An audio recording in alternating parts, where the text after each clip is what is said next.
So, this is the ramble for Saturday, the 24th of September, 2011. First, personal issues. I woke up, and I woke up to an empty house, and no one was here. And then my brother stopped by, tested some wax for his car, and I asked him if he had gone to eat anywhere. And he said no, he was thinking about the Waffle House. Now, I kind of hate the Waffle House. I really don't like their food. I really don't like the breakfast menu of any place in general, and the Waffle House is kind of geared towards that 24/7. But I wanted to go. And I went downstairs, saw that Sweet Soulful Sassy had YouTube-acided, made a YouTube-aside video for her. It was really quick, like 2 minutes. I went back upstairs, went out the door, looked around, and everyone was gone. My brother was gone. And so, I think I missed the Waffle House, which, I got mixed feelings about that. I wanted to go out and do something and eat, and I could do that still on my own, but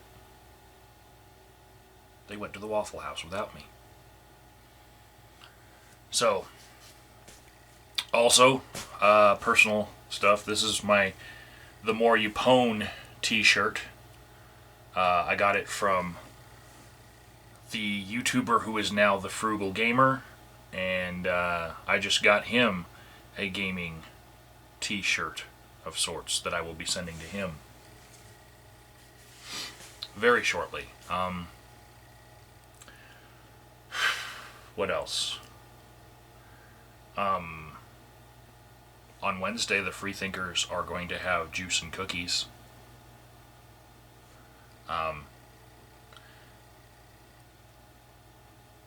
It's kind of a step down from crackers and wine, but, we have a good time. So yeah. Eating hint of lime chips in case somebody just had to go to the store to get some other sort of car wax and really wasn't stranding me, because maybe I can save my appetite and just stave off the hunger. So, other things that I noticed when I woke up. I will be awake for the latest UFC, which is UFC 135 tonight with Jones versus Rampage. And see, my heart is with Jones. He is a knockout artist. And, I kind of feel like Rampage, although he does deserve this title fight, he seems a bit past his prime. Like, his weaknesses have already been exploited by other UFC fighters. And I think Jones is going to capitalize on that, the work that other people did in showing the strategies that would be best against Rampage Jackson. So, I give a slight edge to Jones, and also I'm rooting for Jones. I like him. He's got great sportsmanship. But the other fight, just under that on the card, is Hughes versus Koscheck.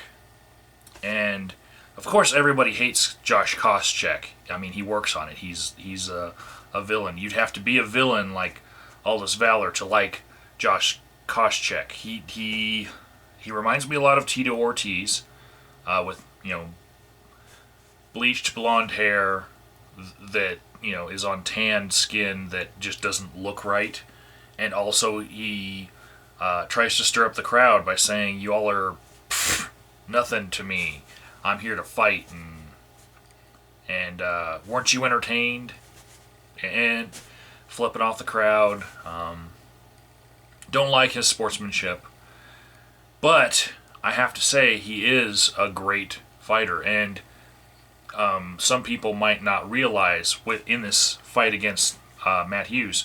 Matt Hughes was the first wrestler to really develop all the other aspects of fighting into becoming like this well-oiled machine and well-rounded fighter. But his base is wrestling, and so is Josh Koscheck's. And people see Koscheck fights and don't realize that he was a wrestler too. And so, not professional wrestler, like amateur wrestler. Anyway, yeah, I think that I don't think that the wrestling is going to help Matt Hughes that much. I'm rooting for Matt Hughes because I think that he shows that a lot of people can really still participate at their prime level well into their late years, just like Randy Couture did, with long careers in a sport, especially this sport. And I think that's cool because some people haven't gotten into mixed martial arts until their 30s, and then they have a short amateur or pro career and they do well, and there's hope for some people. Not me. Yeah, I can't cut weight for shit, and anybody in my weight class has muscles. The trapezius muscles are this big, and you cannot never choke them out, never, because their throat is actually hidden by these massive muscles this big, because yeah, I that would be a full body transformation for me. So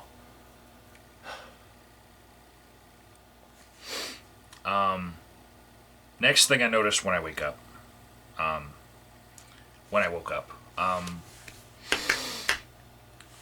Daranak sent me some links on Skype. Now, if Daranak sends you links, if you're a friend of Daranak, beware. You have to actually pick which part of the day you're going to open these links, because he actively seeks the news that will piss you off. Now, this time he failed, but I'm going to talk about it.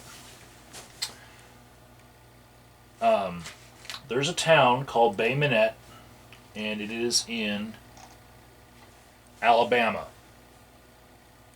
And in this town, they now have a program called Operation Restore Our Community.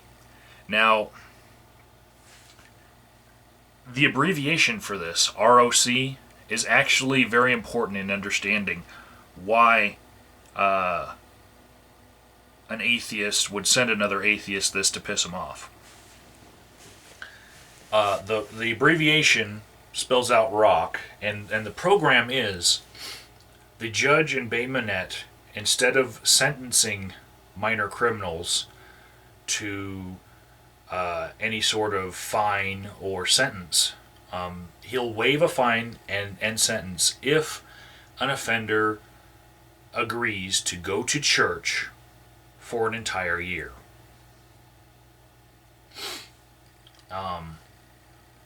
Let's see. Where to start on my problems with this? First, the separation of church and state. Do I need to say more?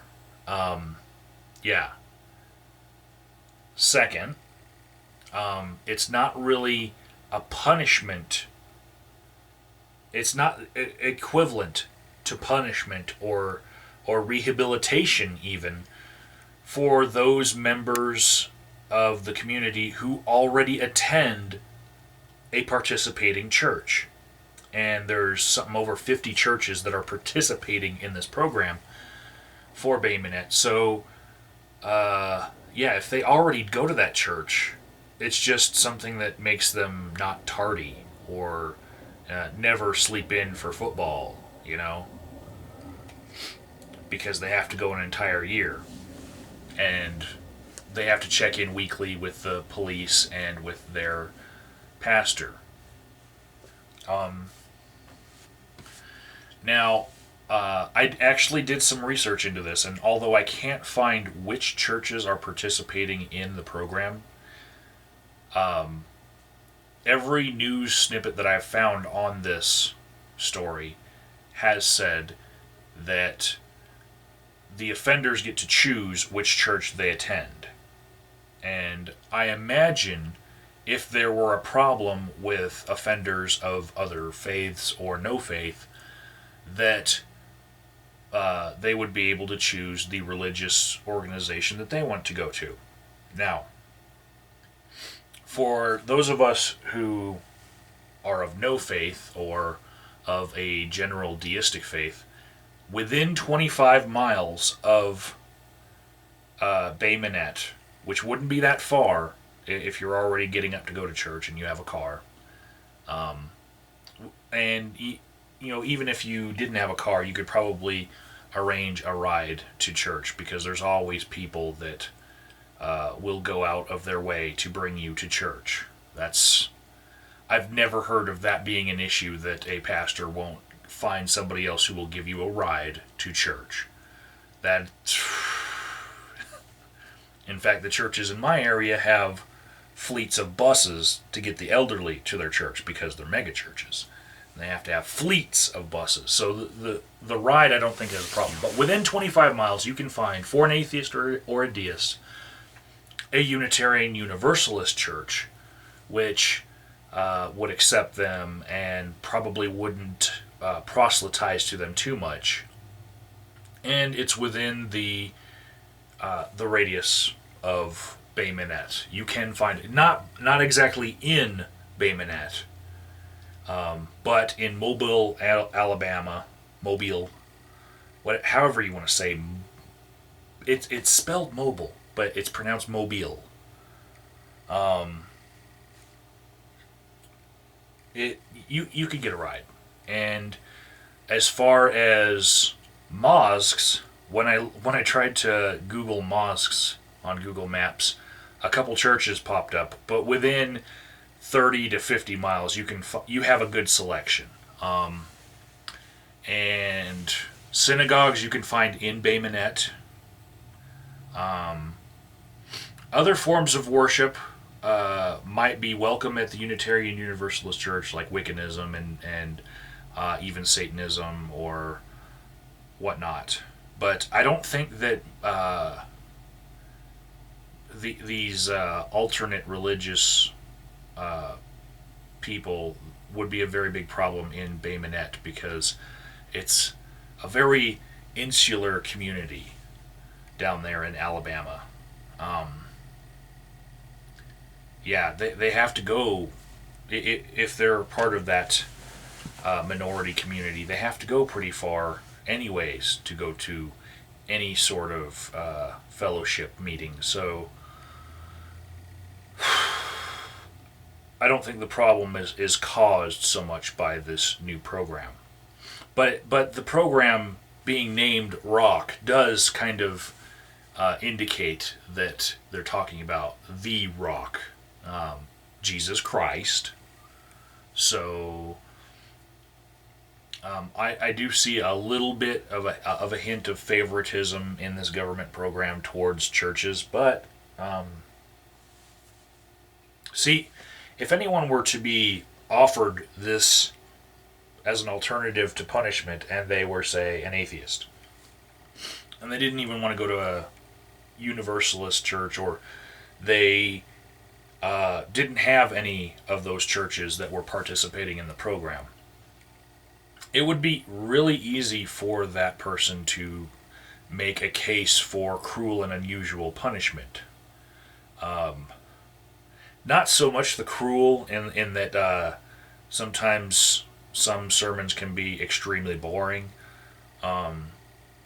but the unusual portion of the punishment would apply, because it's a very unique program. It's only happening in that region because that judge made some connections with the community, in order to make this happen. So the unusual portion of cruel and unusual, I think, might get somebody out of doing anything as a punishment if they were offered that, you know. Or it just it might stand as being an alternative that's only available for people who are religious, which there's so many different advantages for religious people that are government approved that completely go against the separation of church and state. And I would hate to see this one go forward as being a nationwide program, that being the case, because it's like legislating forgiveness and redemption, you know? So yeah, that's the end of me talking about that. Links in the description box, all the links that Daranak sent to me, and you can Google Bay Minette on your own and put in church, synagogue, you know, mosque, and you can see the distances somebody would have to travel if they were not part of the Christian faith. So next, I guess I'll talk about the comments on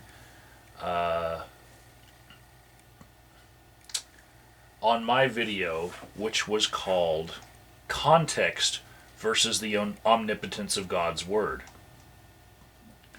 Actually got quite a few downvotes on that one.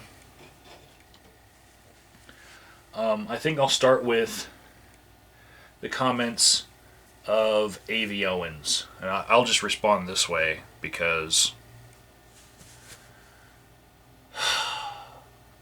it would take so long for me to just respond to every single comment she left.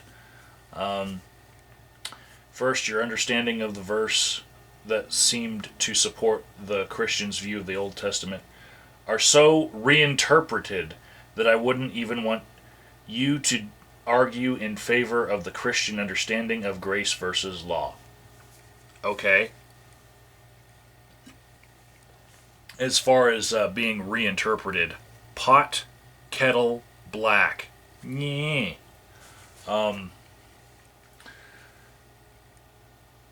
The Bible never once states that the law has changed or that a change has come to the law, as you consistently repeat it.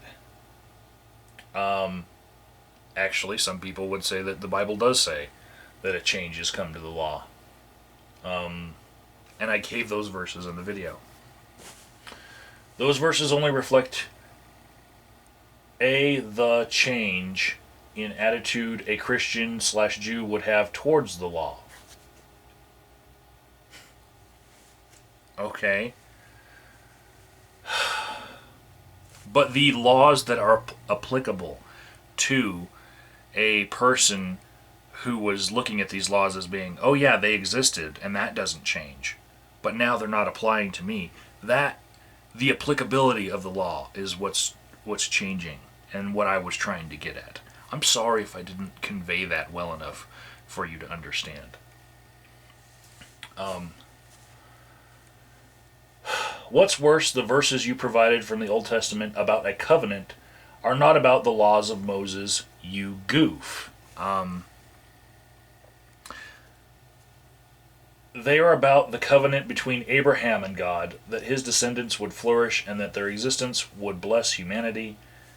And considering that Christ has fulfilled that covenant by being the descendant who blessed humanity with the gift of salvation, that covenant does indeed exist. Well, see, here's the thing. If you break God's laws, in your interpretation of what Christianity is, which is pretty, well, I've said Calvinistic and creationistic before, but you don't like those labels. But I'm going to say that from what I see from you in many comments to other people, Avi, is that you think if a Christian commits more sin after publicly stating that they were a Christian, and they knowingly do so, they were never a Christian to begin with. You can see this in Yoke Up throwing Sister Sunshine under the bus now, saying that he hopes she was never a Christian because he believes that once you're saved, that's the only time you're saved. Not a once saved, always saved sort of thing, or a you could be saved, then not saved, then saved again. He believes you only get one chance at it. But you, Avy, seem to think that if you are a Christian who backslides, then you were never Christian to begin with. That once saved that you get, maybe you believe once saved, always saved, or just once. I don't know that from what you're saying to other people, but I do get that if someone's sinning, they haven't fully become a Christian yet. Correct me if I'm wrong here. So, if they've accepted Jesus, they're following Jesus' laws. They're not sinning anymore. So by default, they are fulfilling their side of the covenant with God. Now, the covenant with God is actually like a social contract between God and man. In my eyes, I see it as a contract where both sides have something to fulfill. Right? If God is giving all these things, like the gift of salvation, and man does not accept it, then the salvation never happens, right? Are you following me? Okay, so those laws that are in the Bible need to be followed, or else God doesn't give the salvation. Because if the laws aren't followed, then obviously the person hasn't accepted Christ. This is and that's how I'm interpreting how you would be looking at it. Maybe covenant is the word that we're sticking on, because that's what it seems to be to me, that you don't see a covenant as a contract, you see it as just a gift from God. Like the rainbow after Noah's Ark was God's promise that he was never going to flood the earth again. And that was more a promise from him that really didn't really matter how many people believed in him. From that point on, he said, okay, I'm never going to do that again. And then ignored it for people in Indonesia. Sorry about inserting that, Barb. I'm not sorry.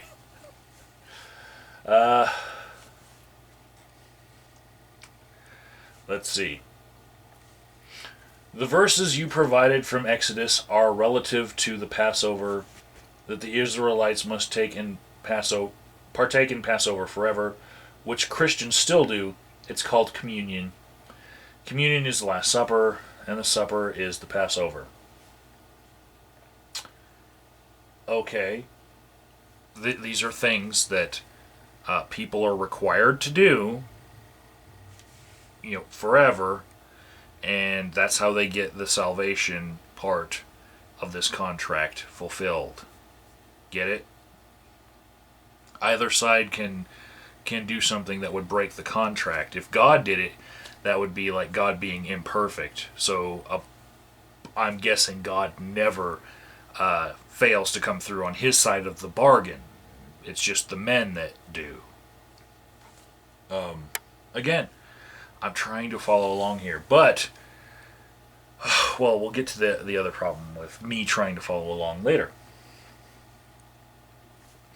Leviticus is about festivals, about the Passover, the harvest, etc., etc.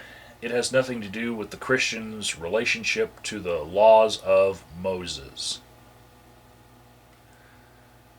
Deuteronomy is a very dishonest representation of what the text says. All you did was stick the phrase, sons and thy sons' sons, at the end of the verse, talking about laws, when really it's, in its proper context, the phrase sons and thy sons' sons is mentioned relative to the passing down of what the Israelites had seen while in the wilderness, relative to the fact that we do not actively condition the next generation to the morals we hold dear, then it will surely be lost. Okay. So, I do remember in my video stating many times, interpret as you will. And that was one of them.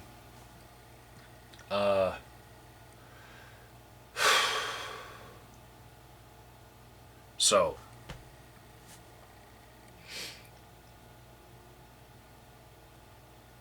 when something in Leviticus says that you need to keep the laws of Moses, and then in Leviticus it has a whole bunch of laws, I would say that it has something to do with Christians' relationship to the laws of Moses.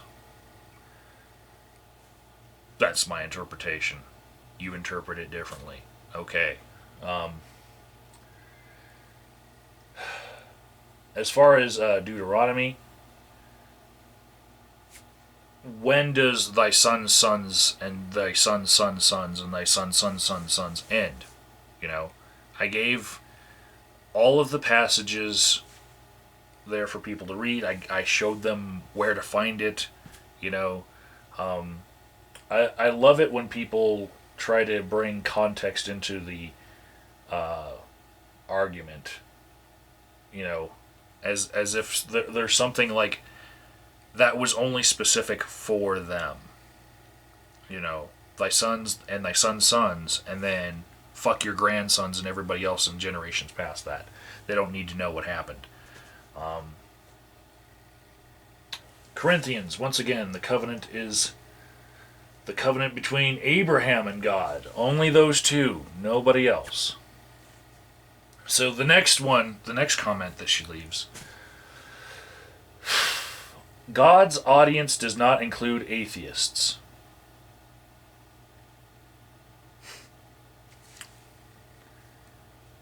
So basically, if you are an atheist and you want to decide to become a Christian, you need to decide first before you get the rule book, before you start reading the rule book, because the Bible is not for you if you are an atheist. So anyone who decides to be a Christian from atheism would best be served to not know what Christianity is to begin with. What? Okay, so, and considering that Christians are pretty much unified in our understanding of why we do not need to follow the laws and customs of the Old Testament, bullshit. Hold on, my camera is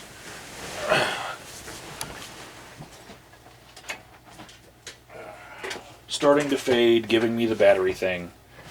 And we're going to keep this one long edit. Everybody look at my pandas. Because I need to get into the battery. There you go. Haha, plugged in. We will keep this going. So, you think that Christians are unified on which laws they need to follow, huh? Oh, crap. It's still not plugged in. Urgh.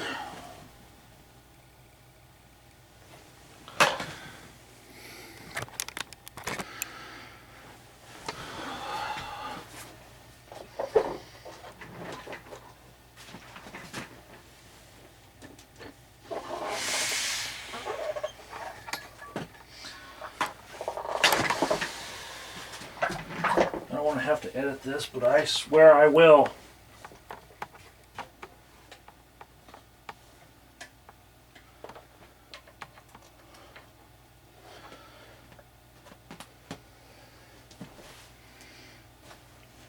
Okay.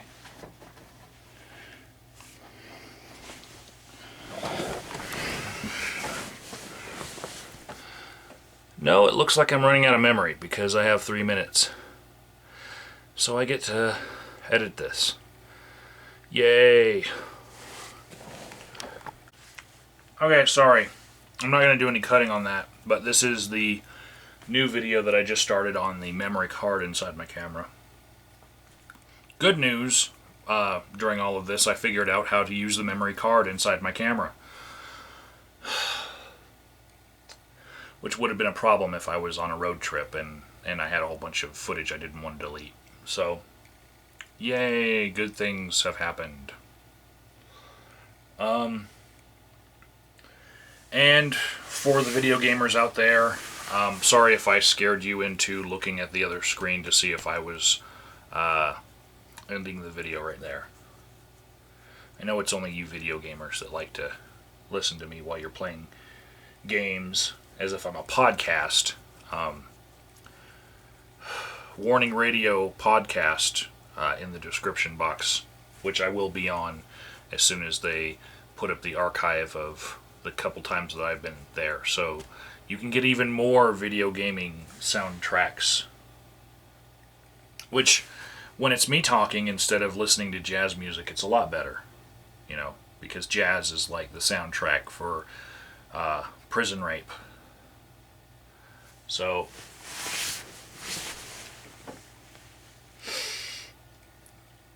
let's see. Where did we leave off with Aveyowyns? She says, God's audience does not include atheists, and considering that Christians are pretty much unified in our understanding of why we do not need to follow the laws and customs of the Old Testament. Bullshit! You know, the reason why there are different denominations is that Christians don't agree on which laws to follow and which not to. I call bullshit. Okay, let's continue. I would say that God did a pretty good job in conveying what he wanted to Christians to believe about the Old Testament. Bullshit! There are more denominations of Christianity than there are lawyers in your phone book. That the atheists is incompetent. I'm sorry, I'm a grammar Nazi sometimes, but that the atheists is incompetent when it comes to understanding these things says nothing about God's omnipotence. I would say it does, because even if Christians did agree on everything, and atheists couldn't understand a thing about the Bible, which is where you're coming from here, that atheists don't have the power to understand the Bible, then if God intended atheists to become Christians by reading the Bible, then I'd say he's a little bit flaccid, not very potent.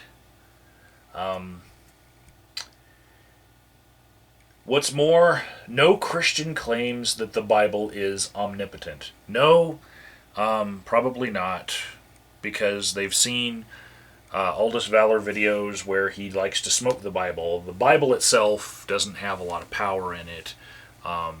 There's even vampire movies where the Bible gets slapped out of people's hands, and it's a believable scene in the context of vampires existing, I suppose. But yeah, they don't say that it's omnipotent. I think what you're getting at is you think that no Christians say that the Bible is infallible, when indeed there are many Christians who claim that the Bible is infallible. The perfect Word of God. I've heard that many times in churches. So, again, bullshit. Then in my comments section, this started a little flame war with Death of Speech and Fractal Machine. Thank you guys for filling up my comments. Awesome every time you do it. Now there's another comment there that I will address. This is from Inventor Gorilla, and he's probably pissed that he had to go through this much of the video. I will call him and tell him that it was just the end of the video where I talked about him. So his comment is, "This is terrible.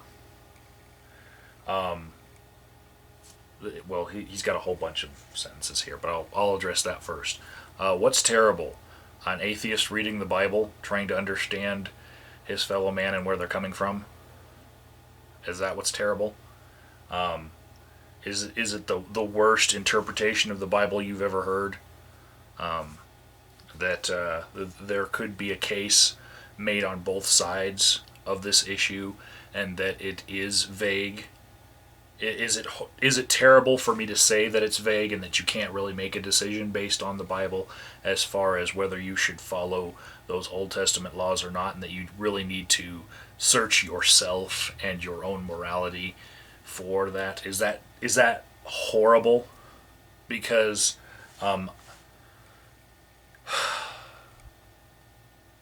well, just to make it personal, Inventor Gorilla,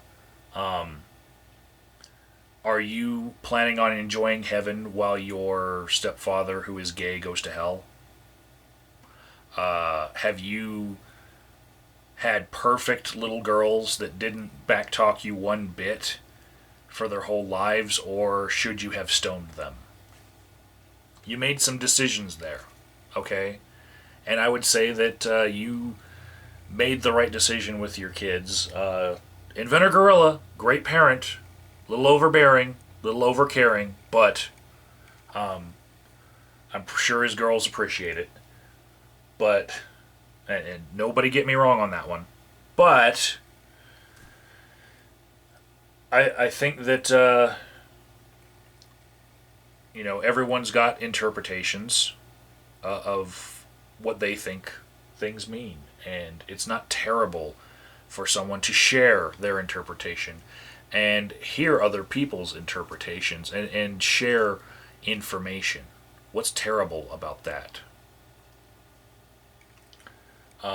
Inventor Gorilla says, I could waste a bunch of time here, but I won't bother.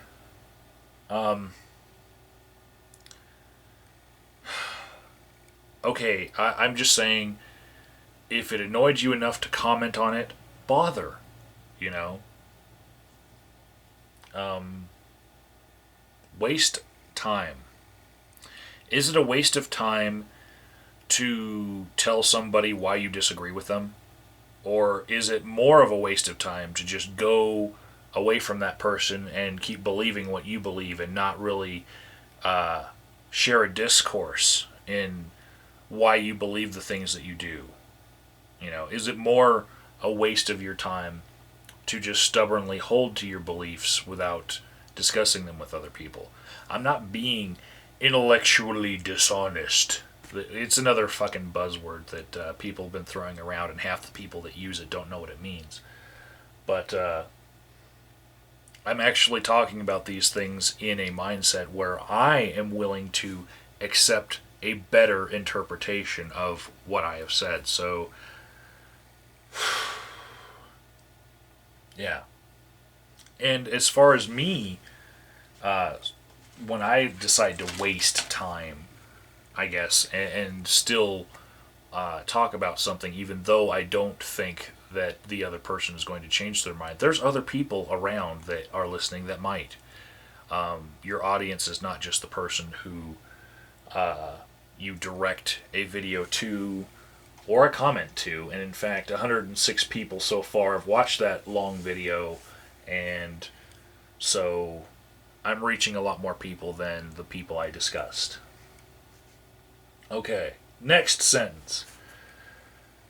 Just back off, Fitch, please. This is obviously a personal attack, and saying that biblical believers in regards to homosexuality is a dying breed is wishful thinking at best.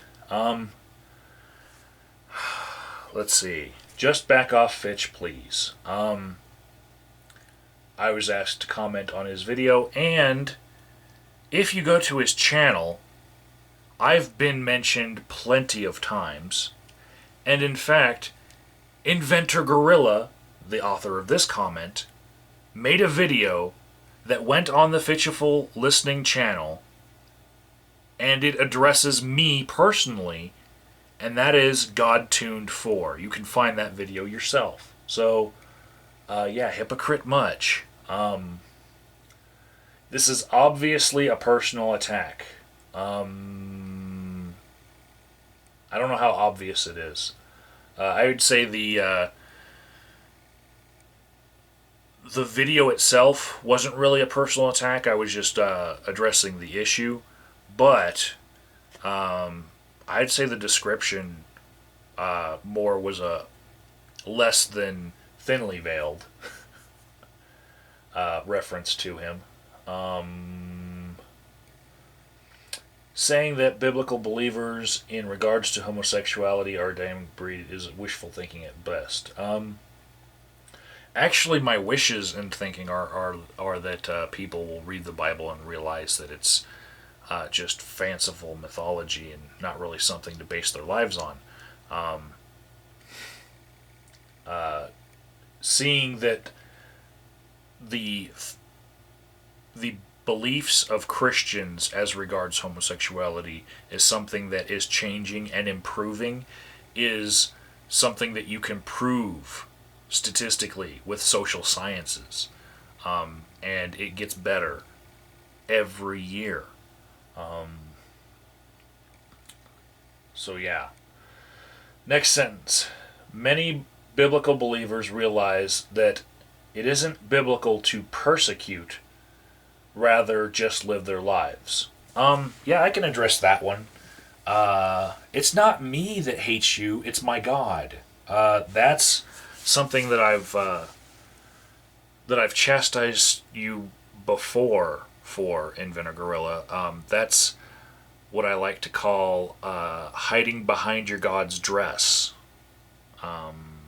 Find that video on my channel and watch it again.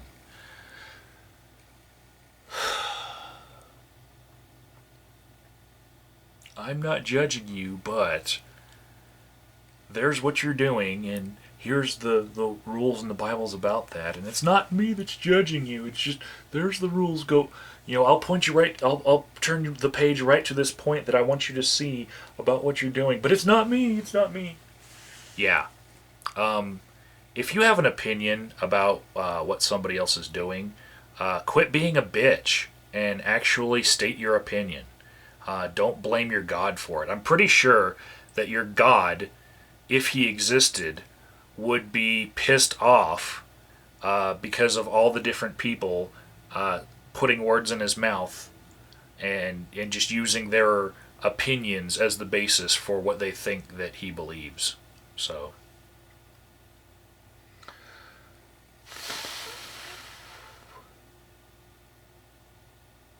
yeah, I think I'm done with my ramble for the day. Sorry about that little moment in the middle. I didn't recognize the running out of memory icon on the screen. What can you do? Until next time, subscribe to the Dutch douche. Gluteus Illuminatus got suspended because of a mighty wind.